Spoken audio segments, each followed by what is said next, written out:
Welcome back to Hardware Unboxed. Today, it's time for another monitor review. We've been keeping up with these on a weekly basis recently, and on the test bench this week is the Gigabyte G27QC. You might remember that about a month ago we looked at the Gigabyte G32QC. Well, the G27QC is the smaller brother of this monitor, with largely the same specifications, just a 27-inch panel size instead of 32 inches. So this means we're seeing the same 2560 by 1440 resolution, same maximum 165Hz refresh rate, same use of VA technology, and also the same 1500R curvature. As for differences, the main one here is the G32QC is VESA Display HDR 400 certified, while the G27QC is just HDR ready, owing to the 27 inches lower peak brightness. However, as neither monitor supports local dimming, neither are true HDR capable displays, so bit of a moot point. The good news here is that the G27QC, like the G32QC, is positioned as a value option in the market, at least relative to some of the Aorus monitors that Gigabyte offers. At around $320, the G27QC isn't the outright cheapest high-refresh 1440p display, but it does sit within that entry to mid-range market. And of course, that value proposition will vary depending on the region. Here in Australia, I'd say its $500 Aussie price tag is better than average. Having tested the G32QC, we will be getting a good look at how two monitors within the same family, just with different display sizes, can differ in performance. We rarely get this sort of opportunity, so I think there will be some interesting lessons come the conclusion of this video. And just quickly on the refresh rate features, we do get 165Hz here maximum, which is a small upgrade on 144Hz that is often the maximum on offer in this price category. Adaptive Sync is present here, with Gigabyte listing it as AMD FreeSync Premium certified, as well as G-Sync compatible ready. This is somewhat misleading, as the G27QC is not currently G-Sync compatible, it's just ready to receive that certification. However, it still works fine with NVIDIA GPUs, you just have to enable the G-Sync checkbox in the NVIDIA control panel. Design-wise, the G27QC is very similar to the G32QC. It's basically just a smaller variant of that monitor, which is exactly what you'd expect from two monitors in the same family. The outer surface is a standard black plastic. It's a well-built monitor with a sturdy construction, and there's nothing crazy going on with the design. That said, while definitely good for a budget monitor, it's not a super premium build. My main criticism of the design carries over from the 32-inch model, which is that the stand base is quite large and occupies a lot of desk space relative to the size of the screen itself. This large, flat base is sturdy, and the stand overall supports height adjustability, which is always good to see, but there is a group of monitor buyers that really dislike these large stands for how much desk space they take up. Ports are standard, 2 HDMI 2.0 and 1 DisplayPort 1.4. There's also a USB hub and built-in speakers. You'll need to use DisplayPort to access the maximum 165Hz refresh rate, as HDMI 2.0 is limited to 144Hz at this resolution. The OSD is controlled through a directional toggle and has the same great feature set as Gigabyte's other monitors. So we get game assist features like cheat crosshairs, as well as a dashboard feature, black boosting modes, and so on. The only major thing you don't get here that is present with their Aorus displays is active noise cancellation. Like the G32QC, there are 3 overdrive settings available here, and the first of those, picture quality, is essentially overdrive disabled. This is not a mode you'll be wanting to use very often, given its slow 12 millisecond response time average and significant ghosting. The balance mode steps this up a notch, offering a 7.38 millisecond greater gray average.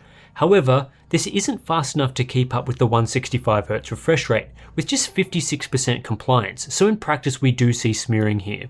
This sort of performance is more in line with a 120 to 140Hz refresh. You'll also spot a fair bit of dark level smearing, with some transitions in the 20 to 30 millisecond range for an overall average of 12.7 milliseconds in the dark area. This is a common issue with VA monitors, and Gigabyte does not seem to have paid much attention to optimizing the display for dark level performance. The fastest overdrive mode on offer is the speed mode, which bumps up performance to a 5.20 millisecond greater gray average. However, this comes at the expense of overshoot, which increases to a noticeable level. 26% of transitions here have inverse ghosting. This mode is capable of a true 165Hz refresh rate with 85% compliance, but it's achieved by pushing the monitor above its natural capabilities.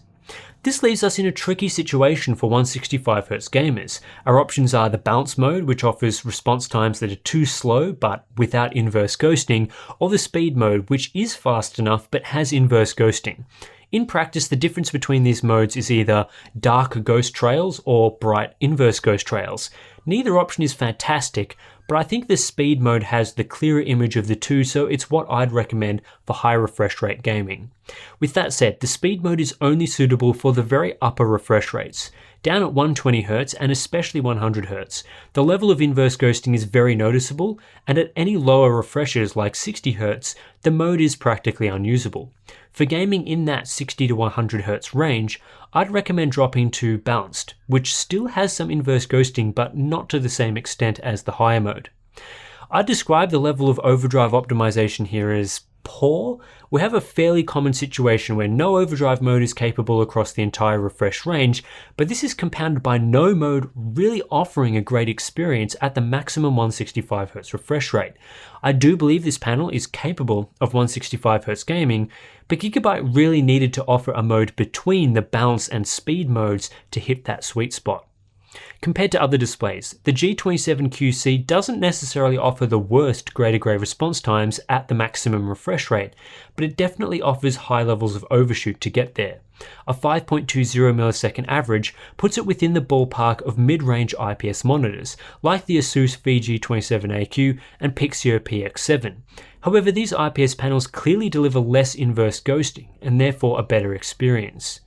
You'll spot most other VA panels further down in the charts with lower overshoot but also slower response times, as most of these VA panels deliver a 7 to 8 millisecond experience. You can spot here the Gigabyte G27QC, which offers a bit less overshoot versus the G27QC, but with a slower response time. Next up is a new chart for our reviews, which shows a monitor's average performance across the adaptive sync refresh range, using the best single overdrive mode for adaptive sync gaming. This is quite an interesting chart. The G27QC is clearly superior to the G32QC in terms of overall adaptive sync performance. Both monitors are seen here using the balance mode, but with the 27-inch model, this delivers higher performance, albeit with higher rates of inverse ghosting. But we can also see that in this mid-range monitor space, IPS panels still deliver a better experience. Sure, we aren't getting 27GL850-like response times from a mid-range IPS, but across the refresh range, a monitor like a VG27AQ or VX27582KP MHD does deliver a similar 6 to 7 millisecond average, but with lower inverse ghosting. Of particular interest here is the AOC CQ27G2, which is a VA panel that outperforms the G27QC. And here we can see the direct differences between the G27QC and G32QC. The 27-inch panel here clearly performs better in both the balance and speed modes. At a given refresh rate, the G27QC is either able to offer better response times with the same level of overshoot, or the same response times with lower overshoot.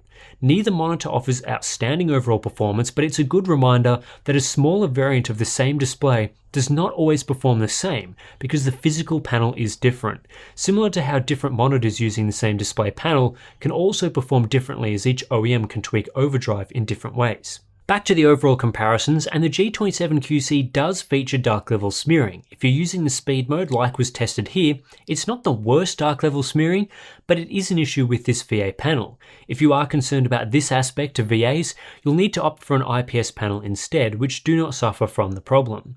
Refresh rate compliance is acceptable when using the speed mode, although that comes with the downsides we've been discussing throughout this review so far. One is very high error rates, the highest of this subset of monitors we've tested, as you can see in the average error chart. This indicates that to get this level of performance, Gigabyte are pushing the panel beyond what it is naturally capable of. With that said, the G27QC does offer reasonable 60Hz performance in line with many of its competitors. Aside from dark level smearing, there isn't much different between a mid-range VA and mid-range IPS for 60Hz gaming. Input latency is very strong thanks to a sub 0.5 millisecond processing delay. Combined with a 165Hz refresh rate, this leads to total input latency of below 10 milliseconds, which is what we like to see from this sort of panel. Power consumption is only slightly lower than the 32-inch model, and overall quite similar to most other displays it's competing with. Given we're seeing 30-watt-ish sorts of power usage, this is not a hot display and shouldn't impact your power bill too much. For color quality, the G27QC uses a wide gamut panel with about 90% P3 coverage, so that's respectable for a VA, although not up to the 95% plus we see from the best IPS monitors. For an entry-level wide gamut experience, or if you appreciate that oversaturated look, this is decent though. Out-of-the-box grayscale performance is acceptable with very close to a 6500K CCT average, indicating virtually no color tint from the factory. This is well above average. However, Gigabyte hasn't done as good of a job calibrating for the sRGB gamma curve. We do get nearly flat 2.2 here, which is fine, but not perfect, and that leads to some inaccuracies to Delta E performance. With that said, we are seeing a sub 2.0 Delta E 2000 average, which is good. The next two charts, you can basically copy and paste my thoughts from previous wide gamut gaming monitor reviews. No sRGB clamp, oversaturated colors by default, not awful Delta E performance, but clearly it has been affected by the oversaturation. In color checker, we end up with Delta E's above 2.0, which isn't accurate, but again, as grayscale performance is good, the overall experience here is respectable, and Gigabyte has made an attempt to ship this display in a good state. There isn't much that can be done in the OSD to improve performance. These are my recommended settings, but they don't influence performance significantly. The gamma curve cannot be fixed through any of the other gamma modes, and there is no mode that clamps the gamut to sRGB. There is an sRGB mode, but it's totally broken and delivers significantly worse grayscale performance than default, so I wouldn't recommend it, and it also doesn't clamp the gamut. So from here, the only way to improve performance is through a full calibration. Using DisplayCal, I was able to, as is usually the case, get strong sRGB performance. That gamma curve is tightened up and we see below 2.0 Delta E averages across the board, especially for Delta E 2000. There's a few inaccurate colors here and there, but overall this is very good calibrated performance. This also holds true for calibrated P3 performance, although like with most panels that are only capable of 90% P3 coverage, you are going to miss out on that top range of colors. I wouldn't recommend this for professional work, but as I said, there is some scope for achieving a vibrant image at times. The ICC profile we created for this display is available to our Patreons. Brightness is mediocre at just 320 nits, which is probably fine for most buyers, but is below the average seen in this chart. I mentioned at the start that the 27-inch model does not feature as bright a backlight as the 32-inch model, which was indicated on the spec sheet, and this is true in practice. The 32-incher can push above 400 nits from a 350 nit brightness rating. The 27-incher hits 320 nits from a 250 nit rating. Minimum brightness is also mediocre at 73 nits. Contrast ratio is strong and remains one of the key reasons you might want to consider a VA panel over an IPS panel. The G27QC has 3 times the contrast of a mid-range IPS like the ViewSonic VX2758 2KP MHD. It doesn't get as high as the G32QC, but still delivers a good ratio with deeper blacks for an LCD. Unfortunately, my G27QC unit had subpar uniformity. For full white it wasn't a big deal, but grey uniformity was poor, especially in the bottom corners, and this is quite noticeable in practice.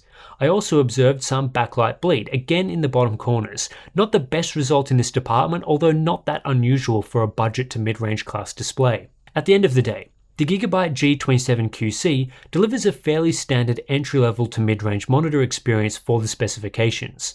There's a few strengths here, like the contrast ratio, factory grayscale calibration, and OSD features, but also features a few weaknesses, like response times and overdrive optimization. With a $300 monitor, I don't expect everything to be perfect, and that's certainly not the case here. However, when I look at what the G27QC is offering and compare that to similar monitors around this price, I don't think Gigabyte has done quite enough to get a recommendation. The flaws with response time performance in particular sees this display fall behind the pack, and for gamers, especially those wanting to harness the full 165Hz refresh rate on offer, this is a significant drawback. The simple reality is AOC are offering a very similar overall package with their CQ27G2, with slightly better overall performance and a lower price tag of around $260 US. Yes, it's just a 144Hz panel versus 165Hz with the G27QC, but the real world difference is pretty negligible with these VA panels in particular. When Gigabyte are pricing their product above an objectively better option, it becomes a tough sell, and ultimately I could only recommend the G27QC were it more affordable. At around this $300 price, there are also IPS options like the ViewSonic VX2758 2KP MHD if you can find one in stock. While the VX2758 features lower contrast and doesn't have an height adjustable stand, it has better response time performance, better uniformity, and it's flat, so that's one to look out for as well. That's it for this review of the Gigabyte G27QC. Hope you enjoyed it, learned something, got a few recommendations out of this one. If you do want to support our monitor testing, we do have our Patreon page. Links are in the description below, where you'll find access to our ICC profiles, monthly live streams, Discord chat, behind the scenes videos, all that sort of stuff. You can also subscribe for more monitor testing, and I'll catch you in the next one.